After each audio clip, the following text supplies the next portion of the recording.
TikTok, time to rock.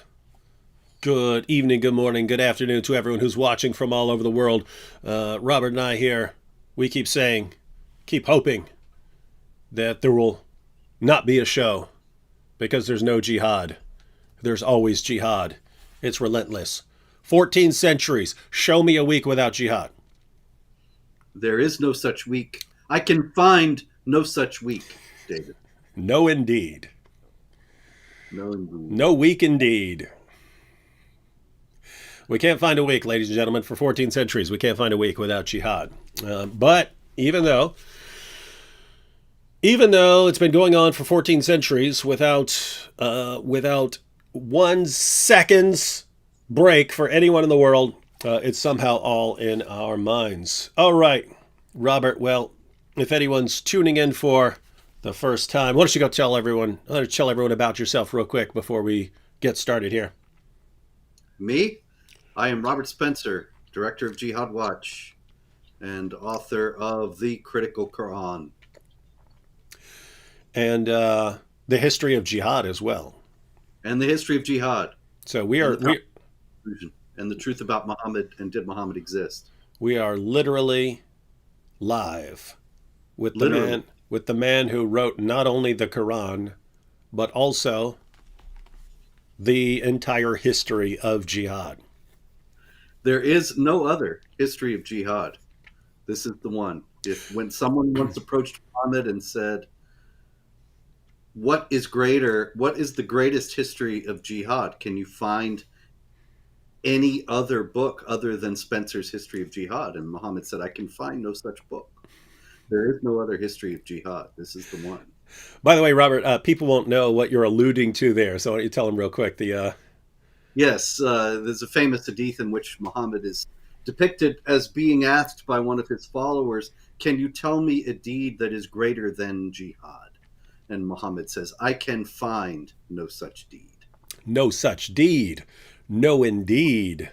Oh, indeed. No, that has a ring to it. That could be like the chorus of a song. No such deed. No, indeed. No such deed. No, indeed. Huh? Jihad rap. There we go. The jihad rap.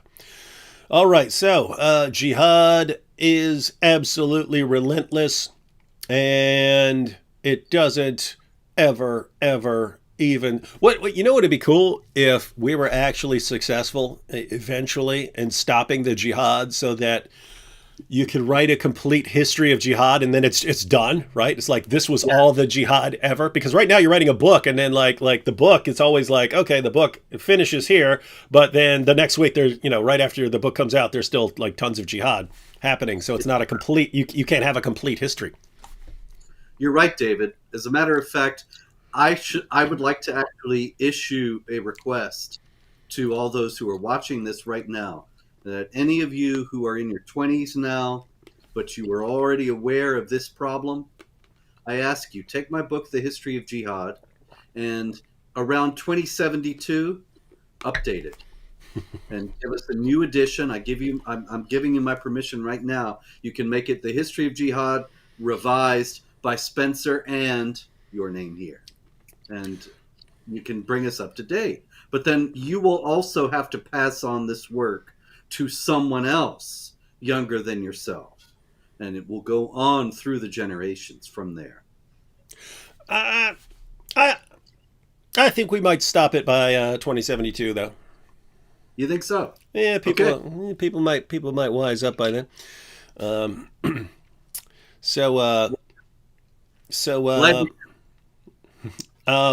Ladies and gentlemen, the links to the Critical Quran and the History of Jihad and Robert's website, Jihad Watch, are all in the description box, so be sure to get those. So if you really want to understand jihad, you have to know the history of jihad. But as we just said, it's incomplete, because as soon as Robert puts out a book, the jihad continues. Well, that's why you go to his site, Jihad Watch, and then you're up to date. You're totally up to date then. So read the history of jihad and get the Critical Quran. Then you understand the underlying foundation of jihad, then you got the history of it, and then you have the most up-to-date information about it from his website. So you have all those links there. Be sure to grab that. All right, now Robert, we always say we're hoping there's no jihad, but I happen to know there's been some jihad because I've seen it, and the thing I've seen most over the past few days is a story about a tailor who was I haven't read up on it or something like that. This is just based on tweets, so I'm getting the information from you here. Sounded like a tailor. A tailor had said something supporting Nupur Sharma and was brutally murdered for it. That's what I gathered. Yes, that's basically it. That he had expressed support. Kanhaiya had expressed support on social media for Nupur Sharma, who is, of course, the famous, now internationally famous, former spokeswoman for the BJP party, the ruling party in India. And she was on television recently noting that Muhammad married a child, which is, of course, undoubtedly true from the Islamic sources, and it has been accused of blasphemy for saying this, which is extraordinary and revealing and important because it makes it clear that it's not that they can't possibly say that she's lying about Muhammad. The problem is that she was not approving of what Muhammad did. If she had said, Muhammad married a child, isn't that wonderful? We should all marry children. Then nobody would have been upset. But she said, what if I were to make fun of this? And so the idea behind all these riots, and now the killing of Kanhaiya is to drive home the point that the non-Muslims must not speak in any remotely critical manner about Muhammad, even if everything they say is accurate. And so, yes, these two Muslims went into his tailor shop in the middle of the day in a crowded area and asked him for work. He's going about his business. They caught all this on video. He's measuring them, and then they begin to attack him. Terrible, harrowing video because he's screaming as they're cutting his throat, and they behead him in accord with, of course, Quran 47:4, when you meet the unbelievers, strike the necks. Now, Kanhaiya had nothing to do with Nupur Sharma, and he didn't even express anything about Muhammad himself. All he did was express solidarity with her. And so once again, driven home is the point that there is nothing that is tolerable from non-Muslims except total obsequious acquiescence, submission, and unbridled praise. It's a hallmark of dhimitude throughout history. If you read the history of jihad, that the non-Muslims are never to speak about their plight, never to complain about the situation of deprivation and harassment that they have been subjected to. If they do, it'll get even worse for them. They have to say everything's great. And that's the only thing that's acceptable for them to say. And that the Muslims are wonderful and they get along beautifully with them. And you still find Dhimmi Christians and others saying this to this day.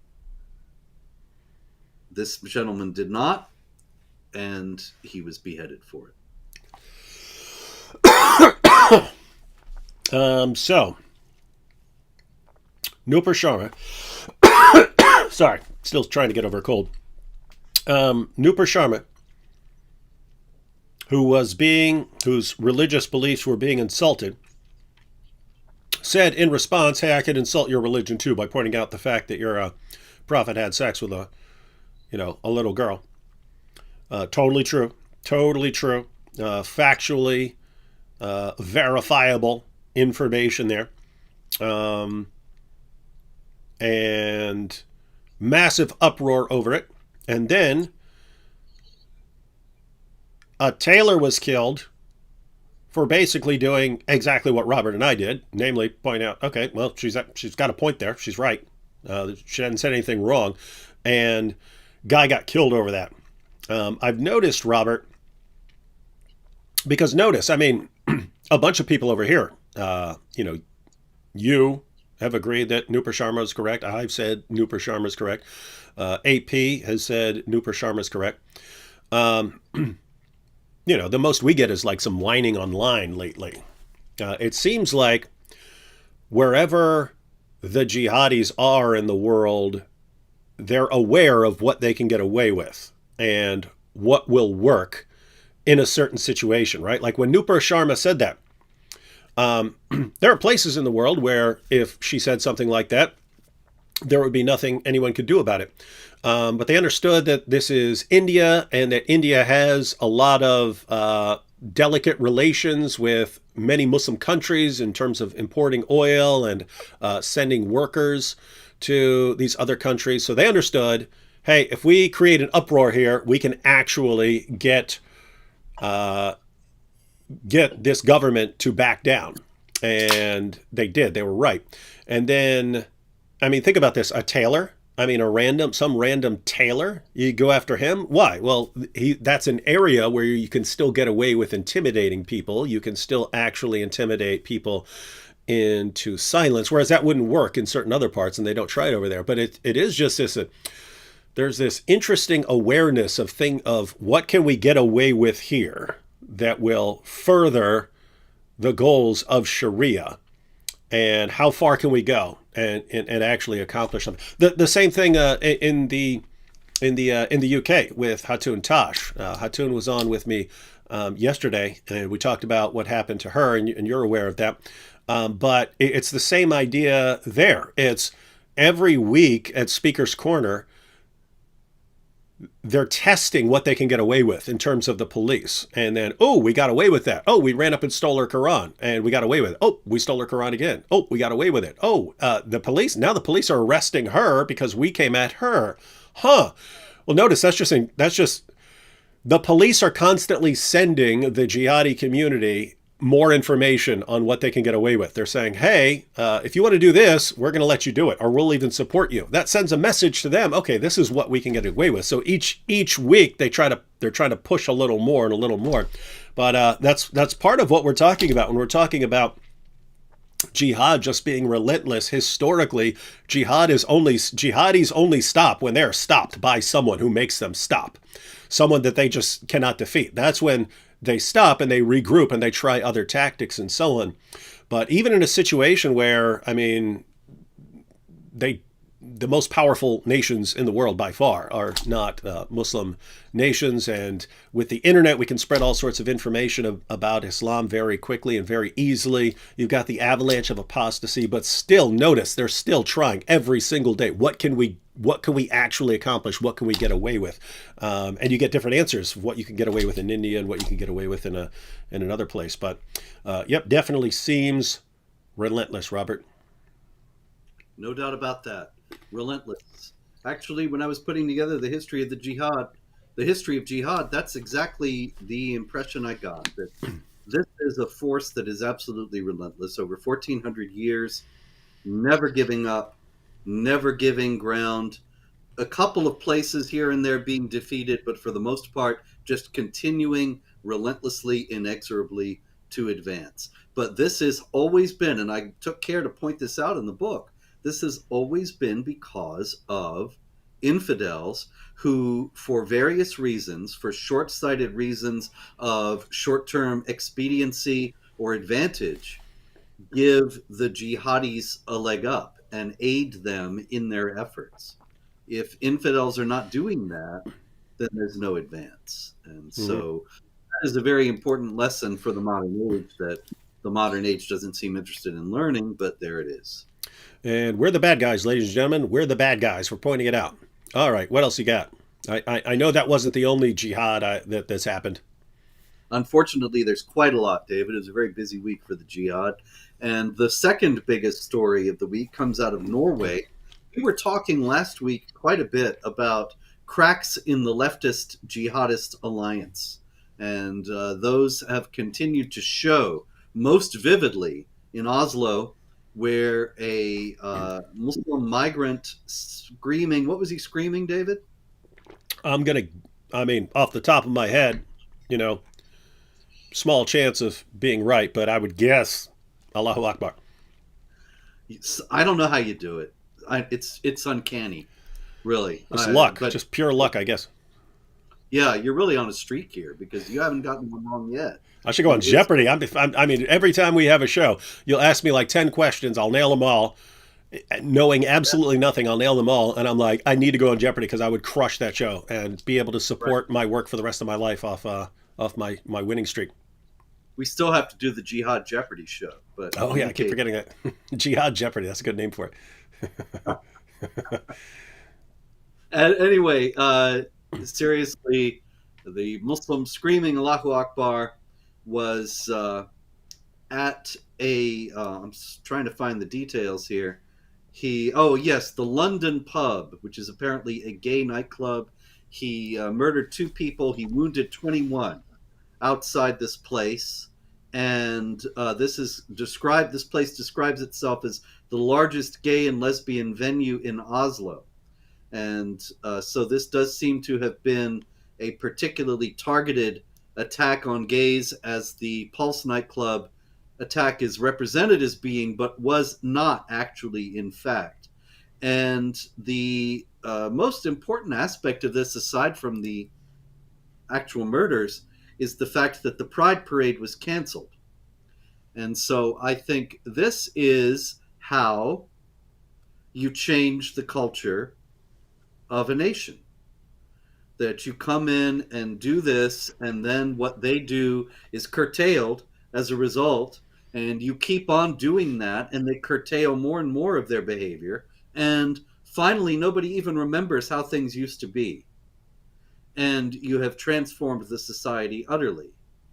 And so, whatever one thinks about gay pride parades, and so on, I thought this was a fascinating case because of that pretty soon Norway will be very different within a very few years, and probably very few Norwegians realize this, but within a very few years Norway will be a radically different place from what it is now. And I think one of the watershed events in that transformation will turn out will be regarded, future historians will look back and say the cancellation of the Pride Parade after the shooting in 2022 was a turning point, because it showed Norway giving way and changing its own behavior in order to accommodate the jihadis.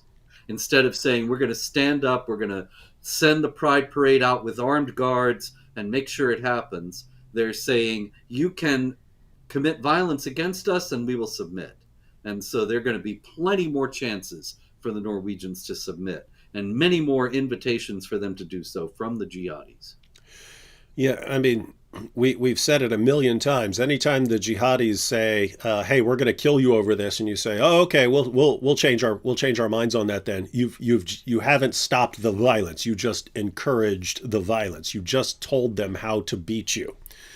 And as far as attacking gay nightclubs, because this is as you pointed out, this has happened multiple times now. There could be multiple reasons for that. It could just be, hey, it could be someone who just hates gay people for religious reasons, but also there are jihadis who want to avoid even the possibility of killing fellow Muslims. Some jihadis regard it as acceptable collateral damage. Like, as long as you're targeting the infidel, if you end up killing some fellow Muslims or something like that, they regard it as okay. Like Al Qaeda believed it was okay to bomb a building or something like that, even though there may be Muslims inside, because it's collateral damage. You're intending on killing someone else.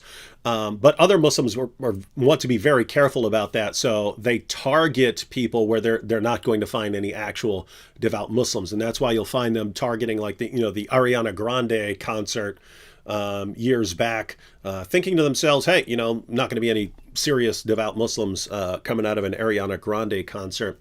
And then of course same thing with the nightclubs. But yeah, multiple possible reasons for jihadis to target that. One quick comment, Robert. This is just funny.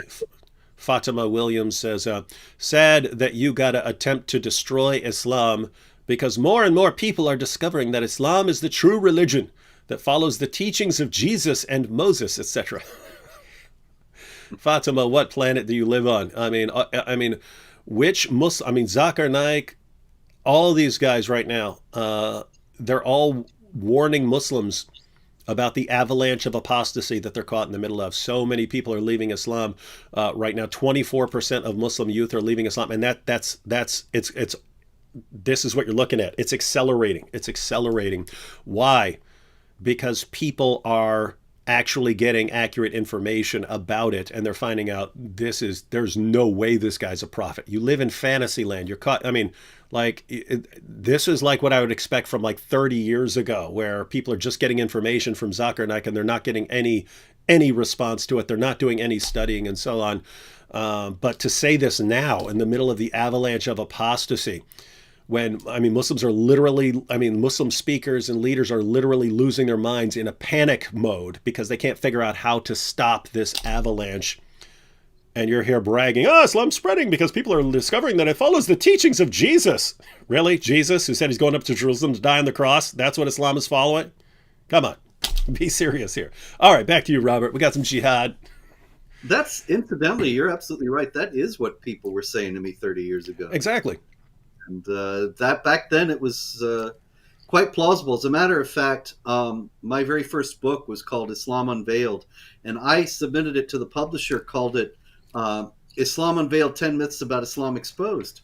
And the publisher thought that was too strong. I don't know why, but in any case, he changed it to Disturbing Questions About the World's Fastest Growing Faith.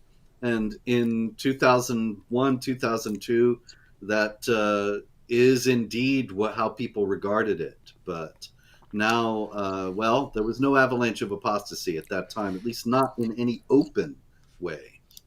Yeah, and you had the situation you had even back then was you had Pew Research saying that Islam's the world's fastest growing religion and so on, and people saw that you see how fast it's growing. It must be because people are realizing that it's the truth about Jesus. No, it was birth rates because of all the third world countries where Muslims just had the highest birth rates. That's why the number was blowing up. Well, wives and 25 children, you're going to raise the birth rate.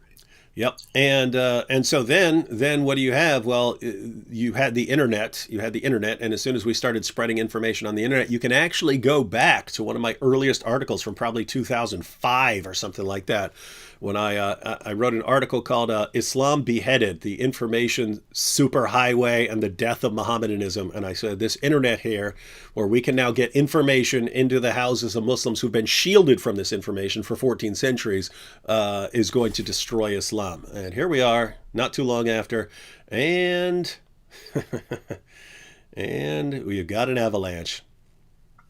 Well, maybe you were right all along. Anyway, more cracks in the edifice. The leftist Islamic Alliance. There's been quite a lot here during Pride Month, and we have one out of Australia that I thought was interesting. This Salafi scholar Wissam Haddad, who goes by Abu Usaid, and he preached a sermon at the Al Madina Dawa Center in Sydney, Australia. And he said that Muslims who claim that homosexuality is permitted in Islam are sick people and apostates who are heading for hell. And he said, in Islam, we do not hide from the fact that homosexuality under the Sharia, after being judged with the Quran and the Sunnah by an Islamic judge in an Islamic court in Islamic lands, is punishable by death. Now, this is something that, of course, you know and I know, and many people who are watching this know.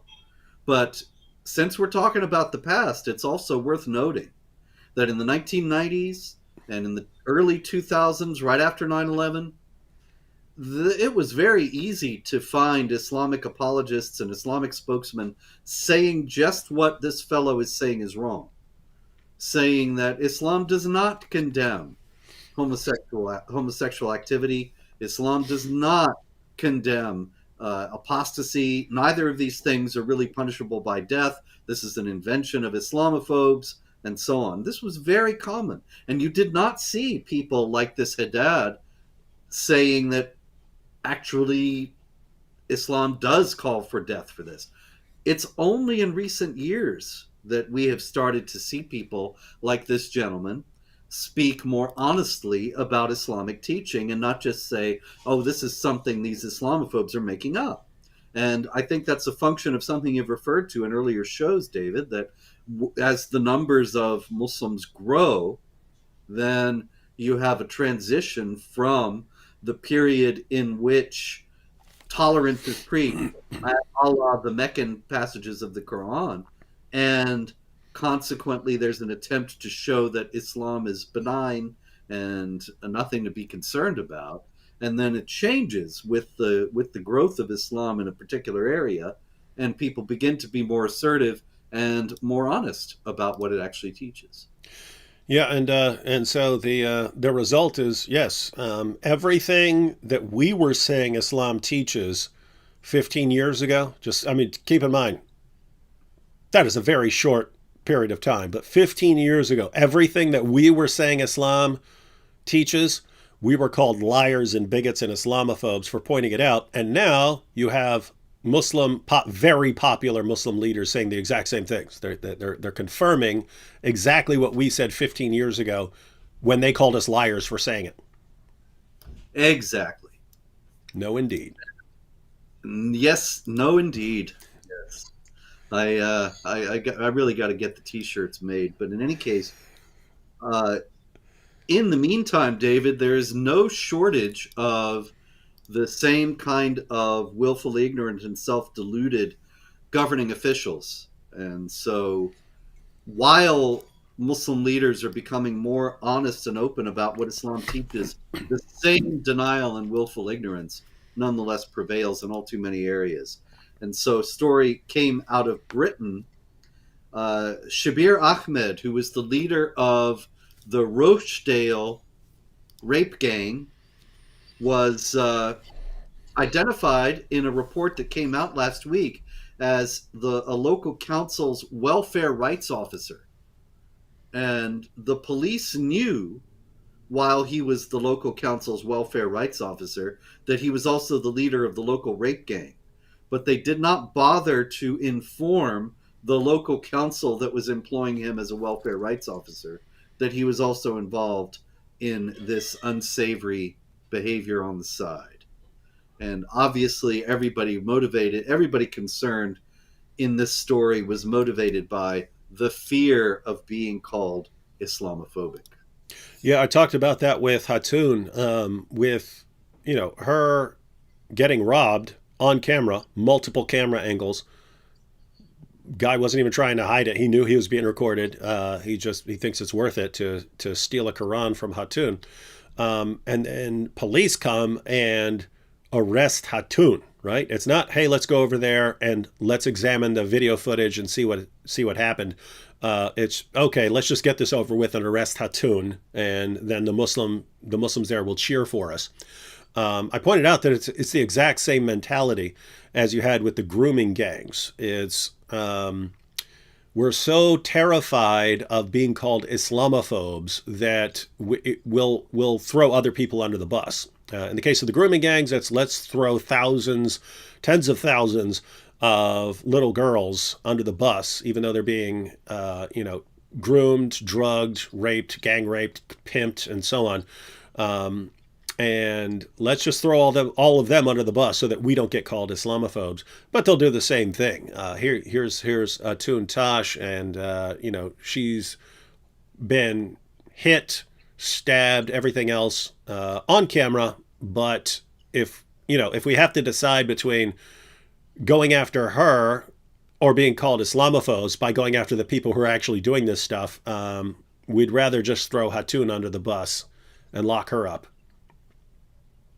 Easier to arrest her, too, than to arrest a whole group of angry young men who were probably stronger, younger, tougher than the police themselves.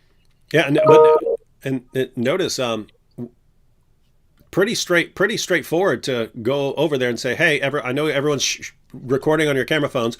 Show me who took her stuff. Right there. I mean, this is like a detective's dream, right? I mean, committing crimes with multiple camera angles and photographs of the guy can be pulled up within seconds. And it's too much work. We don't want to do that. We'll just lock her up. It doesn't fit the narrative. It's not. It can't it doesn't coincide with official Britain's construct of reality that Muslims would be bothering Hatun. Hatun bothering them, sure, that makes sense to them. So they go with that. They don't need any evidence. We don't need no stinking badges. That's a reference from a movie from the 40s. Never mind. Now, uh, meanwhile, in Germany, Wait, what did you say? Just repeat what you we said. we don't got to show you no stinking Oh, I remember. badges. That's Treasure of the Sierra Madre. You are correct, sir. Yeah. Once again, you have shown you're gonna clean up on Jihad Jeopardy. Although I'm Yeah. not sure there's gonna be a whole lot of questions about treasure from the Sierra Madre but you Yeah. never know. Meanwhile, in Germany, and is a researcher on Islam, a non-Muslim, who researches about jihad violence, Suzanne Schroeter. Uh, she heads the Frankfurt Research Center, Global Islam, and heads up, is actually part of an expert group on political Islam that is in the Federal Ministry of the Interior. But the Federal Ministry of the Interior, she says, gives them scant funding, and they're barely able to do anything. And a much more lavishly funded group by the Ministry of the Interior is one that is studying Islamophobia. And it's very clear that the German authorities believe that jihad is not so much a problem, Islamophobia is the problem. And this, of course, is something they share with governments all over the Western world. And the United Nations. Indeed. No, indeed. No, indeed. A strange story out of Belgium, meanwhile, while Western authorities are anxious in every case to exonerate Islam, it also must be noted that Islamic jihadis are often, or actually unanimously, in every case, always anxious to shift responsibility themselves, and generally tend to shift the blame to their victims. And we see this on a large scale with Osama bin Laden and others, noting that the United States or whatever other entity had engaged in some egregious behavior that justified his defensive jihad. And we also see it in small ways. And that's what this is an example of. In Belgium, there was a migrant from Syria who was on trial for the rape of his 8-year-old stepdaughter. And his defense consisted of saying that she was very mature and tried to seduce him. She's 8 years old, David. And so clearly he was used to seeing somebody of that age in a sexual manner, probably coming out of the example of Muhammad, or at least aided and abetted by the example of Muhammad and Aisha. And when he is put on trial for this, he says, well, she's older than that in her head. And she seduced him because, of course, it couldn't be his fault. It has to be hers. And this goes with also actually Islamic apologetic attempts to claim that Aisha, well, yes, Aisha was 9, but see, she had reached puberty already because it was a hot climate, which is something I've heard many times. Yeah, even though the hadiths specifically say that she hadn't reached puberty. And even though the Quran itself, Surah 65, verse 4, says that you can marry, divorce, marry, have sex with, and divorce girls all before they've reached the age of puberty. But I've also seen Muslims, when I bring up the issue of Muhammad and Aisha, do the same thing and try to blame Aisha and say, but she was flirting with him and giving him the look and so on. I'm just thinking, a 6-year-old, six. It would not matter. I mean, if a 6-year-old girl was flirting with a 50-year-old man, 50-plus-year-old man, you need to tell her parents about that, because the girl's got some issues. Yeah, it's incredible. But meanwhile, out of Finland, we have the Finnish politician, and what's her name? I don't know how to say this. Jutta Urpilainen. You, all you Finns who are watching, please put the proper pronunciation in the comments. But in any case, Utah tweeted last week, a couple weeks ago actually, visiting the Sheikh Zayed Grand Mosque in Abu Dhabi was a breathtaking experience. And she's got a picture of herself happily smiling in the mosque and wearing a hijab. And she goes on to say, one feels small and humble in this beautiful place, which embodies Islam's message of peace, diversity, and tolerance. Now, David, when you think of Islam, are those the first three words that spring to mind? Do you Yeah, think those yeah, Islam? they're from Surah 115. Unfortunately, it was eaten by a sheep, and so you're just left with all the calls for the violent subjugation of the entire world. Yes. That was that one chapter that just got abrogated. It came after. Yeah, because it was eaten, but yeah, it came after everything was peaceful and would have trumped everything, but then a sheep ate it. Yeah, you know, in the Critical Quran, I have two apocryphal Shiite surahs in an appendix. And I remember when I was going through them and getting them ready for the book, thinking, gee, this is a shame. You know, this is just Shiite propaganda. And it's kind of a missed opportunity. There's so many things they could have put in there. If they're going to start adding chapters to the Quran, imagine what you could say. Mm-hmm. But all I said was Ali is the man, and you know he's the real guy, and don't believe these caliphs. Anyway, moving on to various other jihad activity and more dumb infidel stories. We have a jihadi in Germany, identified as Serkan P, who attempted to burn the synagogue in Ulm to the ground. And after the blaze was extinguished, he fled to Turkey.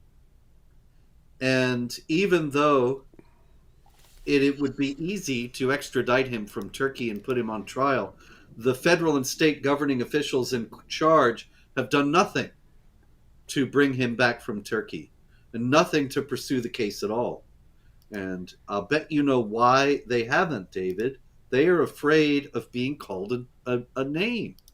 Hmm, that's Can you interesting. imagine what that might be?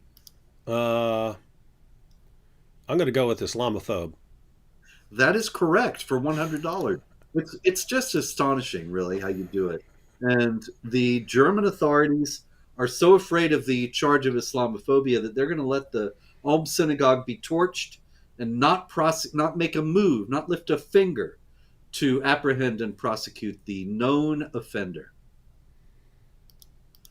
Many stories out of India this week, quite a lot of tensions there.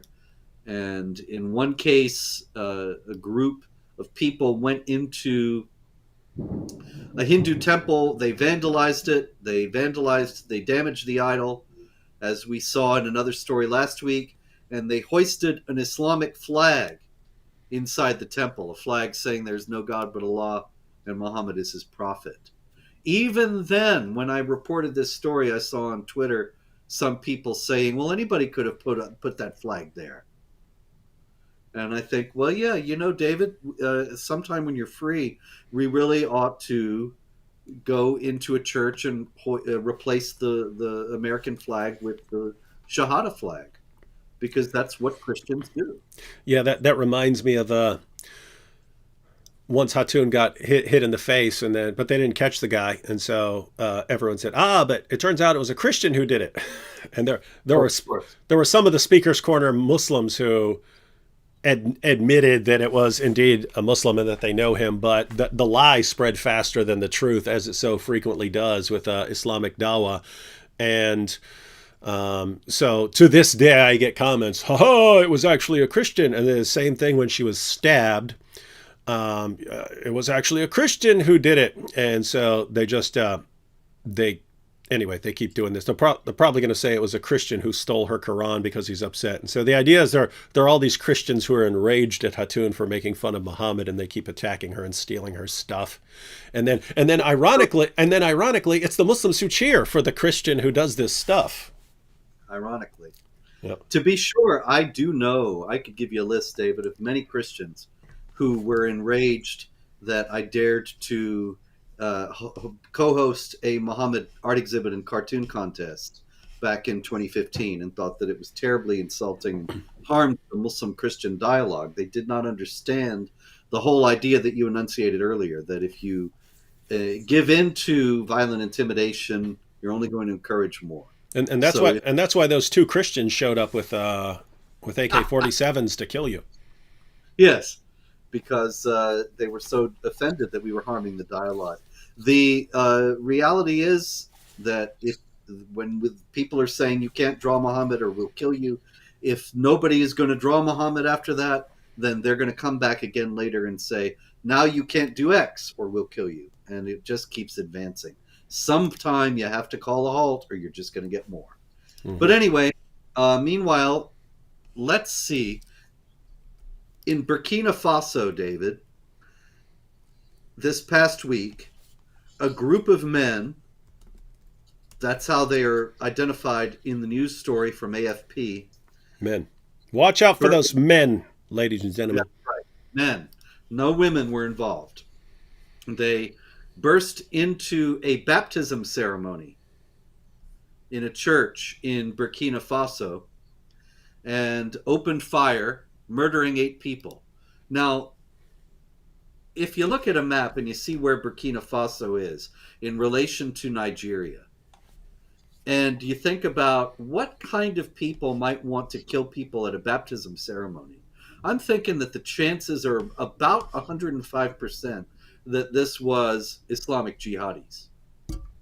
But here again, not a word, not a hint of that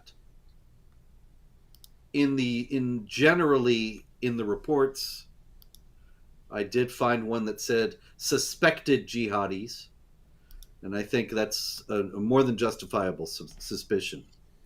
Armed men also acted in the Democratic Republic of the Congo this past week, killing 14 civilians in a couple of raids in the eastern part of the country. And this was blamed on the Allied Democratic Forces. Often the Allied Democratic Forces are a group that appears in news stories without any further identifying information. They are actually, despite their name, they are an Islamic State ISIS group that is dedicated to waging jihad in order to impose Sharia over the area of Central Africa in which they operate, Central and West Africa. And so the Allied Democratic Forces killed 14 people in the Democratic Republic of the Congo. In another case, the same group, the Allied Democratic Forces, ambushed 3 vehicles that Christians were riding in and murdered over 10 Christians. And here again, the specific targeting of Christians also would give any attentive reader a good clue as to who was involved.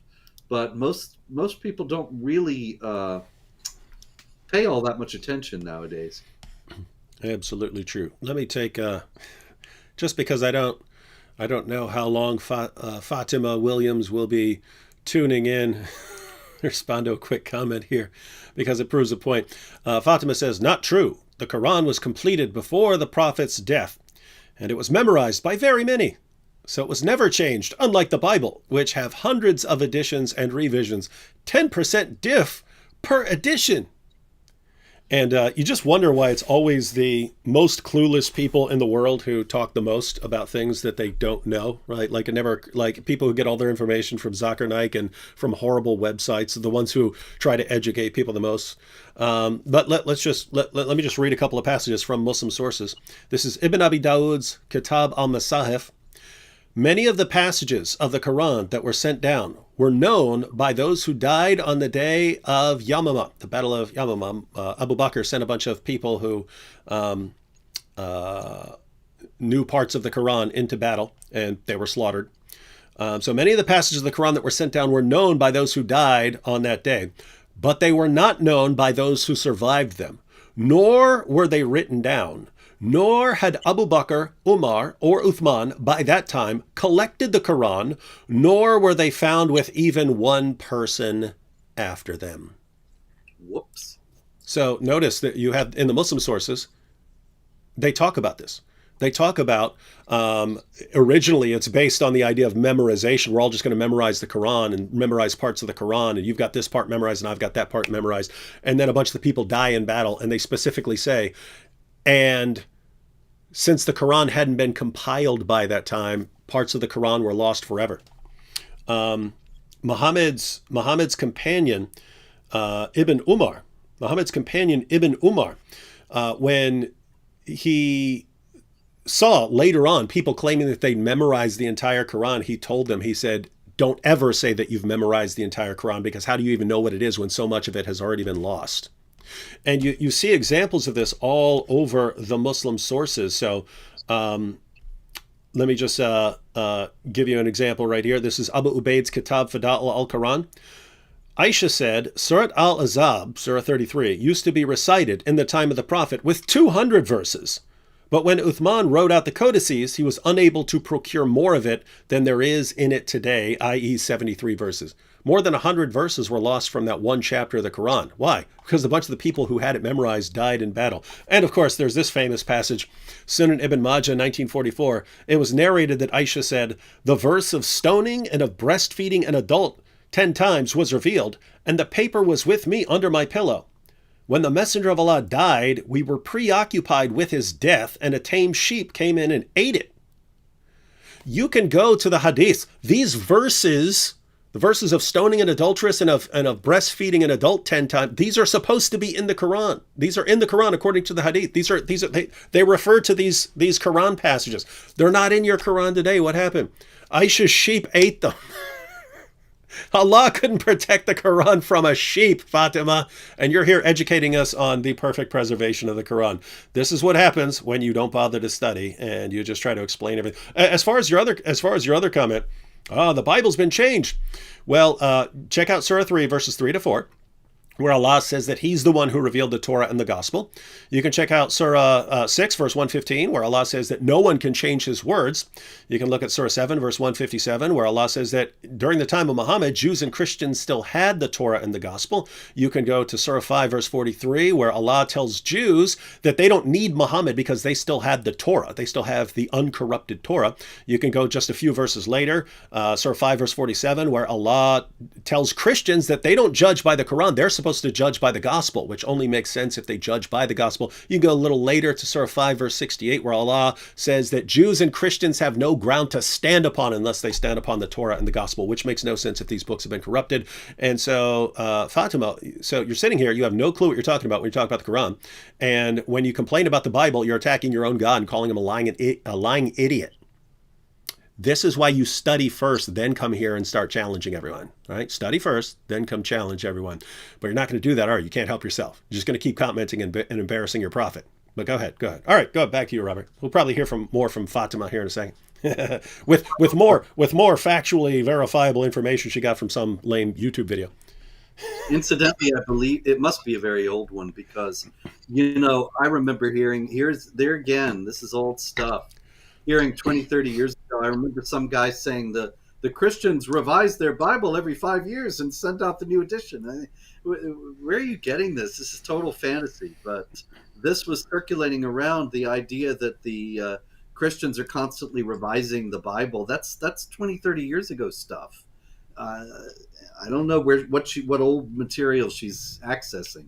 Incidentally, also, I think that Aisha, it's very convenient probably that the tame sheep ate the breastfeeding passages. She probably just didn't want to end up having to breastfeed a lot of strange men. No, Aisha, according to the hadith, Aisha seemed, of all Muhammad's wives, Aisha was the one who complained about that least. But Muhammad's wives were flipping out about the idea that in order to be around a grown man, they're going to have to breastfeed him 10 times, and that this was supposed to alleviate any sexual frustration because then he'll feel like your son. He'll feel like your son if he sucks on your breasts and will no longer be sexually attracted to you. And then the verse of stoning, of course, Aisha was almost on the receiving end of that verse. She was almost stoned to death. So just think about this. You've got this verse in the Quran about breastfeeding adults, and all Muhammad's wives are flipping out over this, thinking this is like the stupidest thing any man has ever come up with.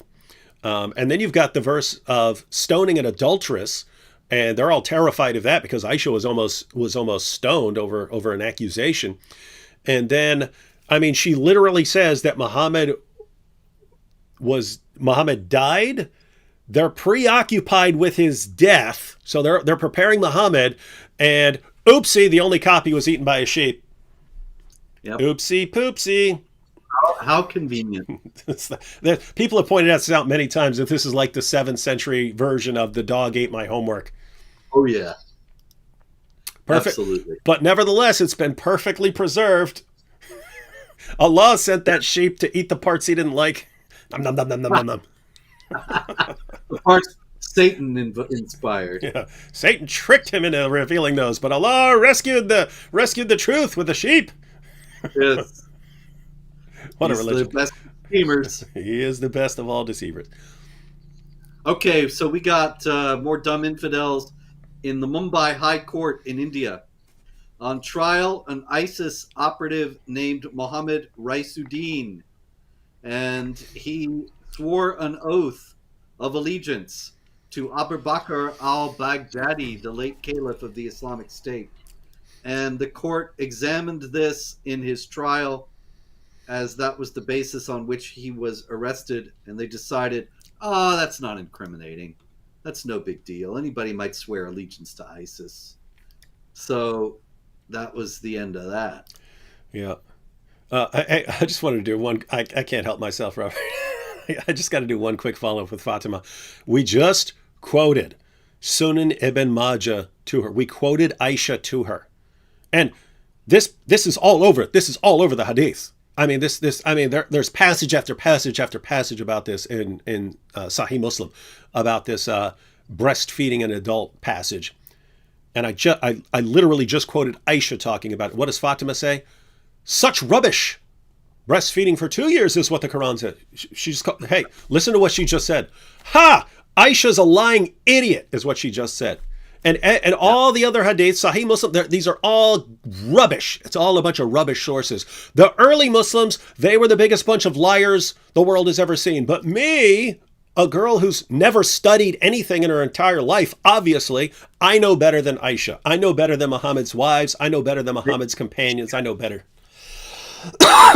It's modern dawah in a nutshell, by the way. Maybe Miss Williams is a Shiite. Possibly. Doesn't like Aisha. Hey, Fatima, are you a Shia?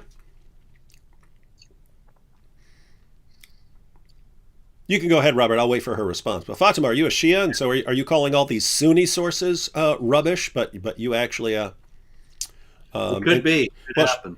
Yeah, she says there isn't fake hadith. Oh, there are fake hadith, but that's not a fake hadith. And if you're that's why we're asking if you're a Shia, because if you're a Sunni and you're rejecting Islam's most trusted Sunni hadiths, then we're wondering what your issue is. All right, go ahead, Robert. Sorry about that. If you are a Sunni and you're rejecting these things, then you are a Shia. Because that's what they're called, the Rafidites, the rejectors. They're rejecting early caliphs. Unless she's a Quran only Muslim. You've heard of these guys, yeah. All 5 of them. Anyway, we're coming up to the end of the hour, so I'll go through the brisk jihad tour once again. In Mali, 132 civilians massacred in jihad attacks on 3 villages. In Nigeria, Muslims wearing police uniforms kidnapped 6 Catholic pilgrims from a pilgrimage site. The wearing of the police uniforms is one of 2 things. One is they were police, which is entirely possible, given the fact that the president of the country, Muhammadu Buhari, is a member of the Fulani tribe that is waging relentless jihad against non-Muslims in Nigeria, or they were practicing Muhammad's dictum, war is deceit. Either way, the pilgrims were kidnapped. In France, at a train station, a Muslim screaming, what was he screaming, David? Peace and love. No, I'm not going to go with that. I'll go with Allahu Akbar. You're right. Allahu Akbar it is. you're going to be the all-time Jeopardy champion, really. And anyway, he started throwing stones. An eyewitness says, "We were on the platform. They stopped all the trains because a madman was on the tracks. He took gravel in his hands and threw it violently against the SNCF equipment, towards the platforms where there were a lot of people, towards the security personnel. The police took some time to intervene. They probably didn't want to appear Islamophobic." And the witness goes on, "He was dangerous. He made a speech that we did not understand. He said, Allahu Akbar." And nobody understands that either. In another case in France, a Muslim screaming. What was he screaming, David? I feel like I'm definitely going to get one of these wrong by just going with my gut every time. But I'm going to say Allahu Akbar. I don't know how you. It's uncanny, but in any case, he jumped out of the bushes with a knife, screaming Allahu Akbar. The knife wasn't screaming it; he was screaming it, and he attacked a couple of police officers, who were able to subdue him. In Afghanistan, a very popular YouTuber out of Afghanistan. Interestingly enough, I didn't know there were YouTube stars in Afghanistan, but in any case, this fellow Ajmal Hakiki, he was beaten for for insulting verses of the Quran. And he was made to apologize with bruises all over his face after beating by the Taliban. And he said, "We have been promoting Western culture and values, and for this, I apologize."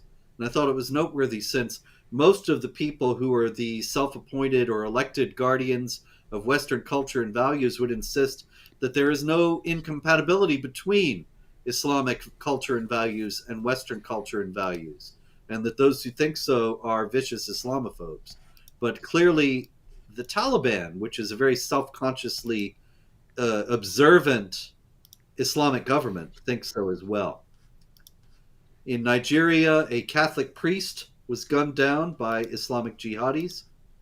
In Iran, where the Ayatollah Khomeini very famously said, "There is no fun in Islam, there are no jokes in Islam, there is no humor in Islam," 10 teenagers were arrested for participating in Go Skateboarding Day.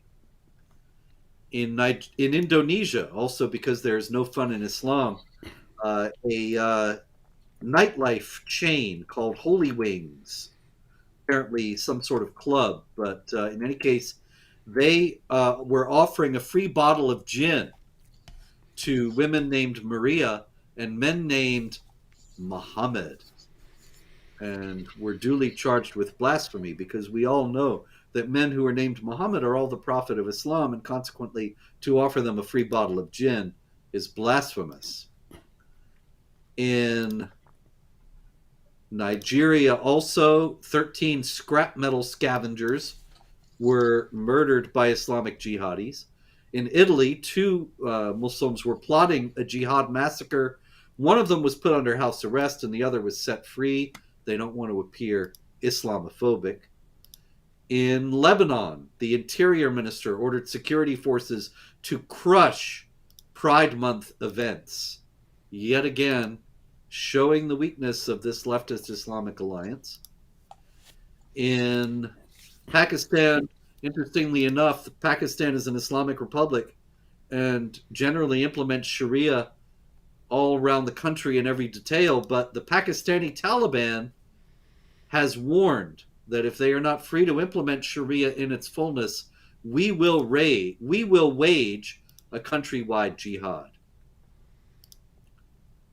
In Bangladesh, a mob of jihadis was menacing a young Hindu student over Nupur Sharma, I believe, and the principal stepped in and was made to wear a garland of shoes, which of course is a tremendous insult and humiliation in Islamic cultures. And so this was a Hindu teacher defending a Hindu student, and was publicly humiliated for saving him from the mob, you would have thought that all the moderate Muslims would have stepped in and stopped any kind of violence in that case. In India, another YouTuber, actually, a Muslim YouTuber with 303,000 subscribers, called for rape and beheading of various people he thinks are blasphemers or supporters of Nupur Sharma. And that, I believe, takes us through most of the jihad for the last week. There is quite a bit more, but we've come to the end of our time, and so we can leave it there. Yeah, we've talked about this before, Robert, but notice all of that information about the attacks in African countries. We don't hear a lot about things in France where it's, someone slaps someone or even someone stabs someone. But it's interesting that you can have like mass murders in Africa, jihad mass murders, and it seems like they're every week. And we never hear about any of those. Whereas, like, a tailor gets killed in India and we hear about that. And it just really seems that like reporters just don't care what happens in Africa. They just do not care about African Christians. They do not care about any other African group that is getting slaughtered in the name of Allah. But I mean, except for like, I think the Chibok girls where there was a mass kidnapping and stuff like that. Apart from that, you almost never hear anything. I mean, you'll go 2 or 3 years without hearing anything about Africa, and yet it's just relentless every single week. There are these attacks there. And it's like, I don't know, it seems like they just don't care. That's right. There's no doubt about it. And also it shows how far the jihad is advanced, that you don't see this in Europe, you don't see this in India on this kind of regular basis, but in a few years, you will. Mm-hmm. I can't resist. Before we close out, Fatima says, this is the response, ladies and gentlemen. So Fatima says, in response to us pointing out the fact that the early Muslim community referred to these verses of breastfeeding adults, in response to that, Fatima says, aha! As the Quran said that a woman breastfeeds for 2 years, then naturally that hadith is fake, all caps, so you know she means it, because the Quran triumph the fake hadith. Now, how is this done? Let me count the ways. So Fatima seems to be aware of the idea that if something were a clear contradiction of something in the Quran, Muslims would go with the Quran. This is not a contradiction at all. It's not within a million miles of a contradiction. The Quran says, yes, you breastfeed your baby, you breastfeed a child for 2 years. That has nothing to do with Muhammad's command to breastfeed adults, which was, again, revealed as part of the Quran. In fact, it was revealed in 2 verses of the Quran because it was revealed as 10 and it was revealed as 5 because so many people complained about the 10. But those verses were both in the Quran at the time of Muhammad's death. And then a sheep ate all these verses on these topics. But what was this about, Fatima? Because you don't seem to be familiar with the issue and you think it's contradicting some claim about breastfeeding babies. Muhammad's companions started coming to him saying, hey, I have to go away for business. And as I'm going away for business, my wife is at home. Only problem is we've got this young stud who works around our house. And I'm worried that my wife is going to do something while I'm gone. What do I do, Muhammad? How can I know that I can trust my wife around this man while I'm gone? Muhammad went to Allah about it. And Allah revealed, as part of the Quran that you're saying has been perfectly preserved, tell the woman, so you order your wife to breastfeed the man that she has to be around 10 times. And after she breastfeeds him 10 times, he'll technically be like her son. And therefore, you don't have to worry about them having sex while you're gone.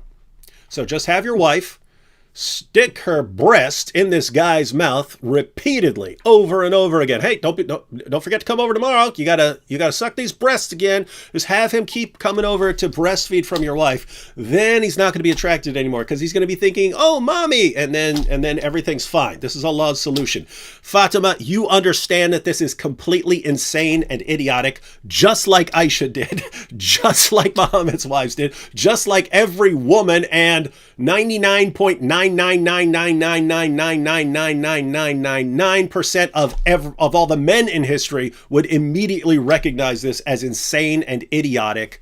What does that say about your God and your prophet? Because they thought this was a brilliant solution. Here we go. And so the hadith that you're calling a lie, Sunan ibn Majah, 1944, it was narrated that Aisha said, "The verse of stoning and of breastfeeding an adult 10 times was revealed, and the paper was with me under my pillow. When the Messenger of Allah died, we were preoccupied with his death, and a tame sheep came in and ate it." You're calling that a lie. You're saying what are you saying? Aisha lied. You're saying that other people lied, because it's all over. Sahih Muslim 3597. It was narrated that Aisha said, among the things that were revealed of the Quran was that 10 breastfeedings make a person a mahram. Then that was abrogated and replaced with 5 definite breastfeedings. And the Messenger of Allah passed away when this was among the things that were recited of the Quran. Notice what she just said here. The Messenger of Allah passed away when this was among the things that were recited of the Quran. This was the part of the Quran when he died. What happened? Why isn't it recited today? A sheep ate it. She had the only copy. This is what's in your sources of about your perfectly preserved book. And you're calling it a lie. Why? Because the Quran says, well, breastfeed babies.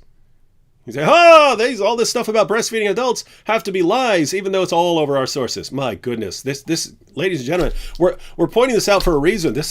Islam is spreading with this nonsense, with this totally clueless nonsense. People have never read any of their sources. They've never read anything on the history of the Bible. They've never read anything on the history of the Quran. They've never read anything about how the Quran affirms the inspiration, preservation, and authority of the Bible, and they just keep going out and spouting complete nonsense. They haven't caught up with the times. This is some amazing stuff.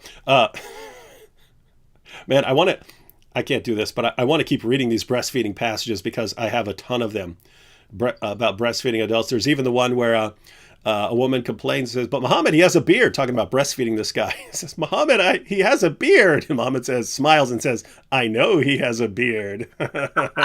What a creep, man. What a creep. All right.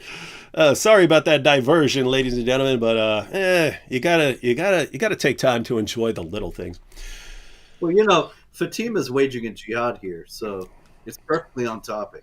Yeah, that is jihad against the brain, apparently.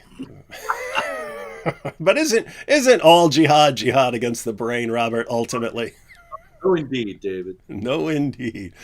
All right. Well, thanks everyone for joining us. Robert, we haven't figured out what are we going to do next week.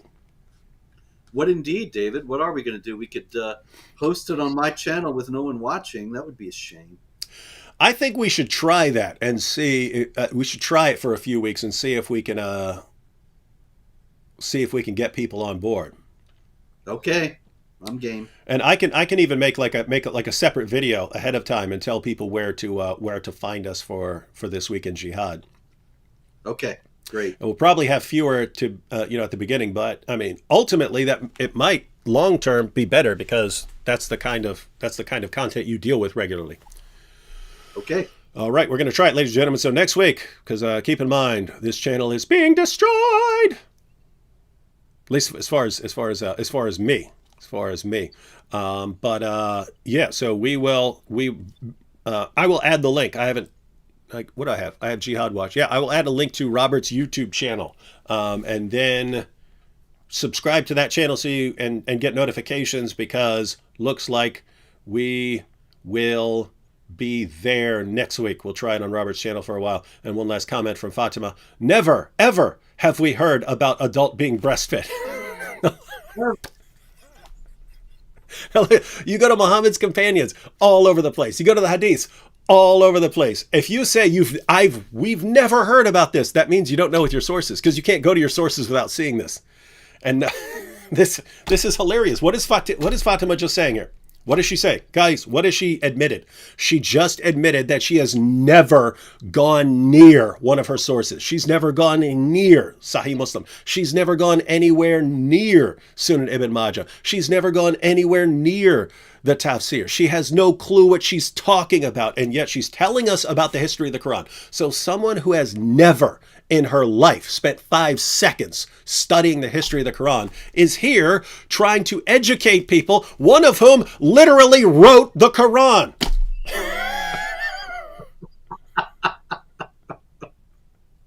Wow. One second. Fatima, you see this? See that guy right there? That's the guy who's right there on the other side of the screen from me. You've never studied. Open this book. It will be filled with things you've never heard, because wherever you get your information, they don't show you this stuff. And what's amazing, and it will always be amazing to me, is you can have no clue what you're talking about because you get all your information from people like Zakir Naik. We can show you your own sources and show you exactly what your prophet, your God, your prophet's companions, your prophet's wives, we can show you what they said and that they all agree 100% with what we're saying. And when we show you what your prophet, your God, your prophet's companions, your most trusted sources say, your response is, ha, idiot, I've never heard any of those things that my God, my prophet, and my prophet's companions and my most trusted sources have said. Therefore, I'm going to go with the lame websites where I get all my information from, believe them, and I'll believe that you guys who are actually quoting my God and my prophet's companions and my most trusted sources, and I'll believe that you're liars. This is, Fatima, if you've learned nothing else today, learn this.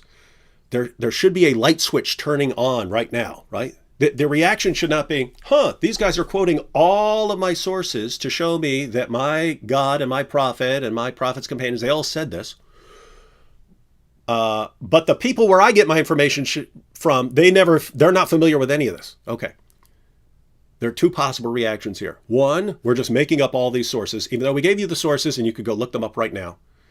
We gave you the information. So you can conclude that we're liars, ignore what we said, never bother going to your sources, because you never have before, obviously. You can just completely avoid your sources for the rest of your life and say, they're liars because that wasn't on the website I go to. Or you can have this light switch moment where you realize, wait a minute, David and Robert have all of this information that's in my most trusted sources. It came from my God. It came from my prophet. It's there from my prophet's companions. But the people where I get my information from lied to me about all of that. That means that I can't trust these people who keep lying to me. I need to listen to the people who are actually quoting my sources to me. That's the light switch moment, because here's what happens, Fatima.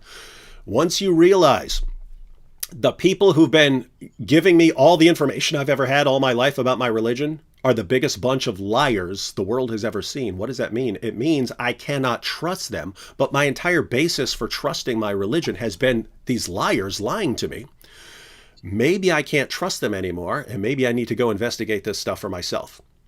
And the second that light switch turns on, Fatima, you are on your way out of Islam. Might take a day, might take a year, but you are on your way out of Islam as soon as you break free from the lies. That's why we're here. We're here to help you, even though you insult us, even though we point out how dumb you are with this. And I don't mean intelligence-wise, I just mean information-wise. You have no clue what you're talking about. You're here trying to educate everyone. Ultimately, this is not to attack you. If you have no clue what you're talking about, you need to be told that you have no clue what you're talking about. That's not an insult. That's telling you the reality about yourself.